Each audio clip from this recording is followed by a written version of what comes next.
River Phoenix wasn't just a talented actor, he was an entire cultural force. In the 1980s, he captivated audiences with iconic roles in films such as Stand By Me and My Own Private Idaho, where his raw talent and emotional depth set him apart from his peers. His authenticity, vulnerability, and passion make him a star who not only resonated with Hollywood, but also with audiences around the world. His influence endures even years after his tragic passing. But River's journey was far more intricate than the roles he played. Behind the glamour, he was a young man navigating the turmoil of early fame, a difficult past, and the weight of expectation. Despite these pressures, River used his platform to speak up for causes that mattered to him, including environmental issues, animal rights, and the transformative power of art. On October 31, 1993, River's life came to an unimaginable end. At the tender age of 23, he collapsed outside the Viper Room in Los Angeles, leaving behind a shocked Hollywood and an aching fan base worldwide. What personal struggles shaped River Phoenix's rise to stardom? And what silent battles did he face that the public never saw? Stay with us to the end of this video to uncover the true story of that fateful night and the rumors that have lingered about those involved. River Jude Phoenix was born on August 23, 1970 in Madras, Oregon. His parents, John and Arlene Bottom, were children of the counterculture, rejecting traditional societal norms in favor of a life centered on spirituality, creativity, and a close-knit communal lifestyle. Their family's life was anything but ordinary. Constantly on the move, they lived in vans, tents, and modest apartments as they traveled across the United States and South America. Financial instability was a constant, with the family often going without essentials like food, clothing, and healthcare. Yet, John and Arlene instilled in their children a love of nature, music, and storytelling. In 1979, the family joined the Children of God, a controversial religious group that promised salvation, but would later be exposed for its manipulative and harmful practices. While in Venezuela, the Phoenix family worked as missionaries, spreading the group's message. But their time within the sect was far from ideal. River would later recall the traumatic experiences he endured during this period, including being forced to mature quickly in ways no child should. These events left deep scars on River, which would affect his emotional landscape for the rest of his life. In 1980, disillusioned by the group's practices, the Phoenix family fled and returned to the U.S. They changed their last name to Phoenix, symbolizing their desire for a fresh start. Though they still faced financial hardship, the Phoenixes found solace in music, with River and his siblings, Rain, Joaquin, Liberty, and Summer, performing on street corners to earn money. Their powerful harmonies attracted attention, providing both a creative escape and a means to survive. For River, music was a sanctuary, a way to process his turbulent childhood and imagine a brighter future. In 1981, the Phoenix family settled in Los Angeles, eager to pursue a career in the entertainment world. While busking outside NBC studios, their performances caught the eye of a talent agent who was drawn to their authentic, magnetic energy. River, in particular, stood out with his natural ability to captivate an audience. His first steps into show business were through commercials, with River landing spots for brands like Mitsubishi, Ocean Spray, and Saks Fifth Avenue. It was clear that his emotional resonance and presence were unmatched, and it wasn't long before he transitioned to television. River's first significant TV role came in Seven Brides for Seven Brothers, where he portrayed Guthrie McFadden. Though the show lasted just one season, River's ability to blend humor with emotional depth earned him praise from industry professionals. In 1986, River achieved his breakthrough with Stand By Me, a coming-of-age film based on Stephen King's novella The Body.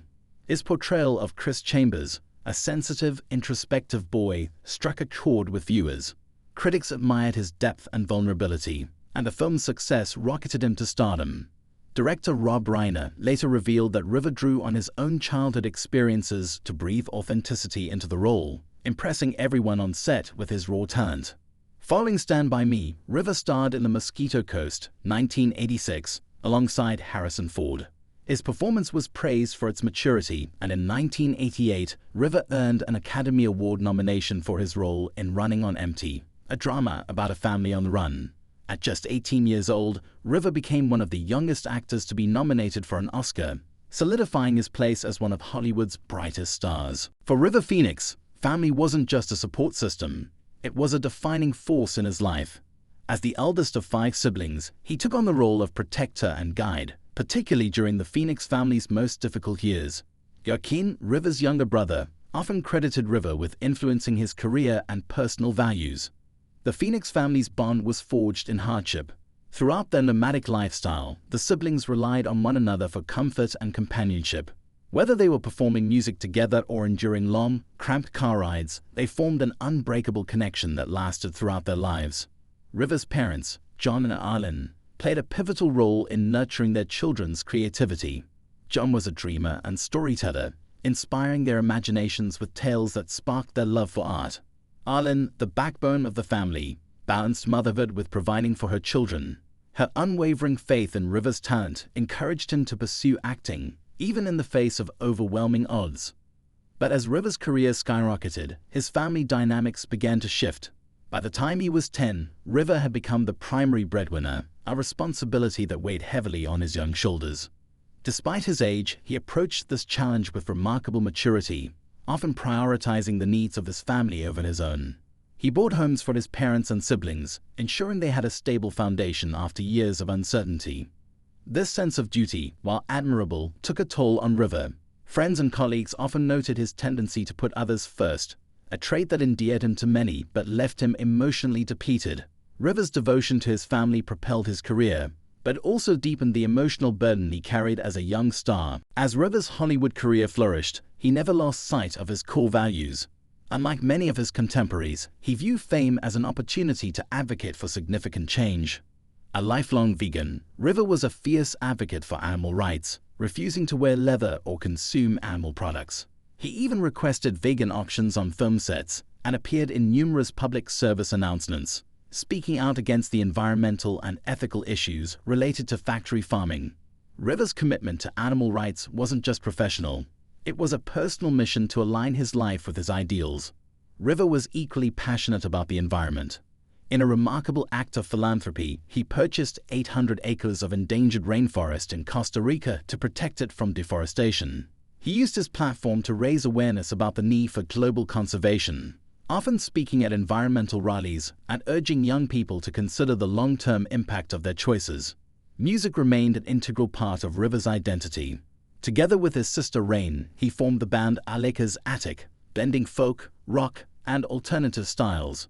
Their lyrics reflected River's personal philosophy, and although his acting career took precedence, River dreamed of one day dedicating himself fully to music.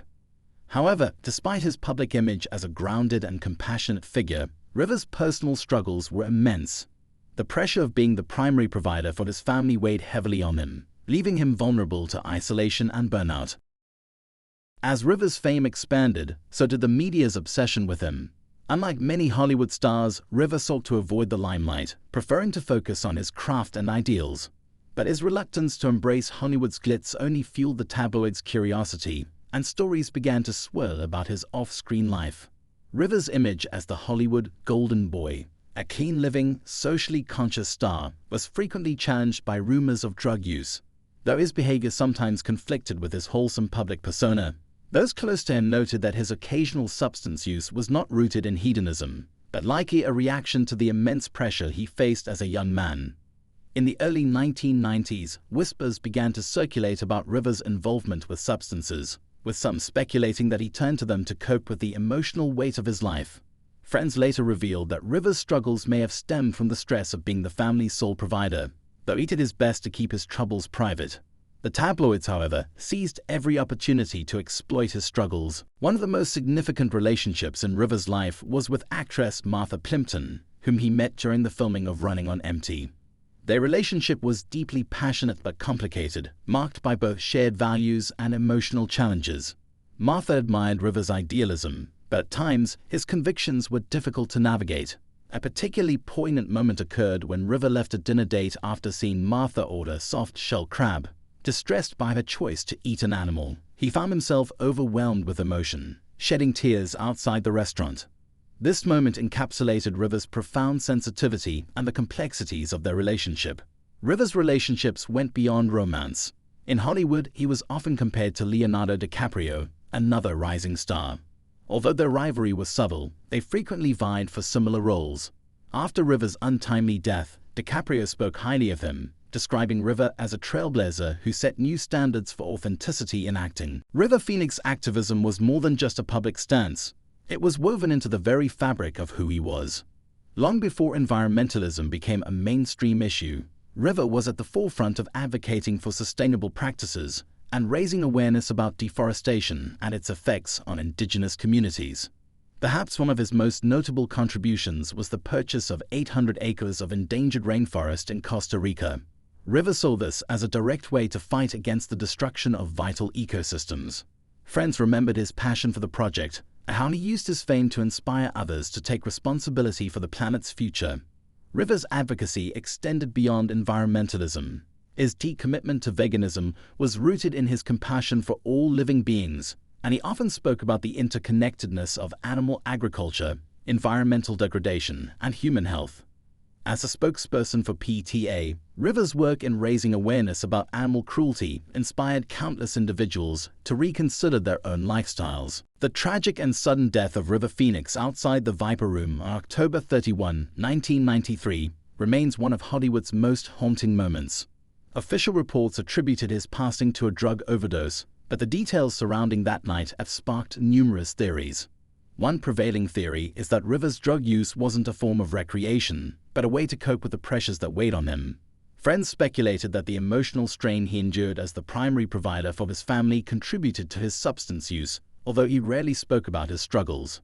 In the days leading up to his death, River had engaged in reckless behavior with his friend, John Frusciante of the Red Hot Chili Peppers.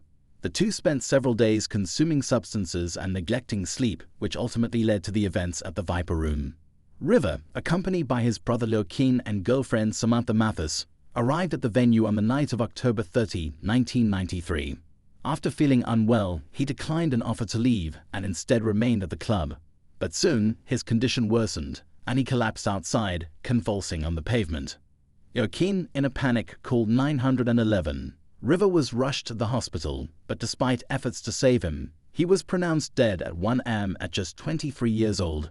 The aftermath was a whirlwind of media frenzy, with sensational headlines painting a portrait of River's life at odds with his public persona. However, many close to him, including director Gus Van Sant, maintained that River's drug use was far less frequent than reported, and that his death was the tragic result of one bad experience. In the wake of his passing, speculation surrounding the events that night intensified. Reports indicated that some individuals close to River's final moments went into hiding, hinting at a deeper, more complex story. River Phoenix's life and legacy are more than the sum of his Hollywood roles. Though his time in the limelight was brief, his impact on both the entertainment industry and the world at large remains profound. As time has passed, new insights into River's activism and his personal philosophies have emerged, painting a fuller portrait of the man behind the screen. Documentaries, retrospectives, and accounts from friends and family highlight his unwavering commitment to social justice, environmental causes, and animal rights. Yet, the darker elements of River's life, his struggles with addiction, the pressures of fame, and the exploitation of young stars, also serve as crucial reminders of the harsh realities faced by many in the entertainment industry. River Phoenix's story is not defined by his tragic passing, but by his art, his activism, and his enduring humanity. His legacy continues to inspire and challenge us to look beyond the surface, asking us to consider the complexities of fame, the importance of compassion, and the need for change.